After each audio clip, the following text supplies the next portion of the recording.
Now, one of the great questions that Muslims always bring up concerning Jesus Christ, Muslims will call him Isa, concerns the seeming inferiority of Jesus. And it's great that this question comes up. That's an understandable question.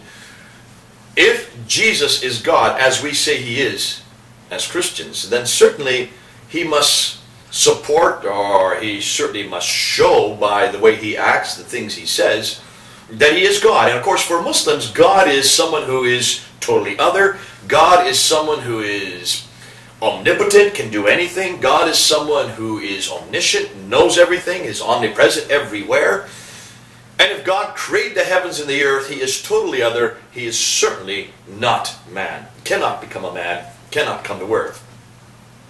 That's logical. That's human thinking. I would agree. As a human, that would make sense. And as a human, I would be the first to raise my hand and say, absolutely, you've got a very good point. If God is totally other, if God is totally distant, if God is in heaven at all time, then how in the world, and who am I to have the audacity to think that I could believe that God would become a man?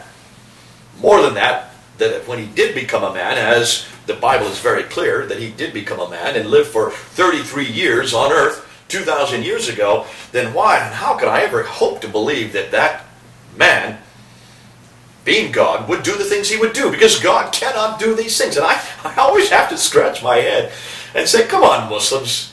Here you're telling God what he can and cannot do again. This happens all the time. Every time I get in a conversation, well, there they are telling me God can't do this, God can't do that, God can't become a man. Yet they just got done telling me that he can do anything. He's omnipotent. Isn't that a seeming contradiction right there? Why in the world don't we allow his omnipotence? Why don't we allow him to remain God? Why don't we allow him to do whatever he wants to do, and certainly give him the power and the authority to do whatever he wants to do? Because my God is big enough to become a man. Sounds to me like the Muslims have a pretty small God.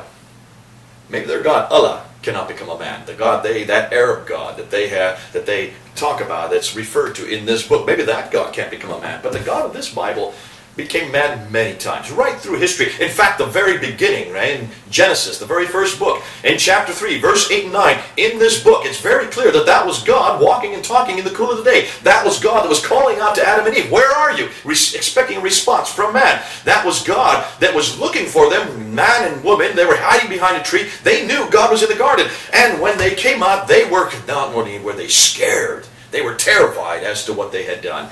There was a relationship with God and man from the very beginning. If there was a relationship with God and man from the very beginning, then I should not, as a human, have any problem in understanding that God, if he can do it at the very beginning, he can do it all the way through history. And when you look at the Bible, you will see God came down over and over and over again. That was God that was there in front of the tent there in the mountain. He was talking, he was eating with Abraham. That was God that was wrestling with Jacob. That was God that was there in front of the children of Israel as a fire during the night and as a pillar of cloud during the day. Don't you ever tell me that wasn't God. The Bible is very clear. Every time that God came to earth, all through history, he was known as Yahweh. That's the personal name for God.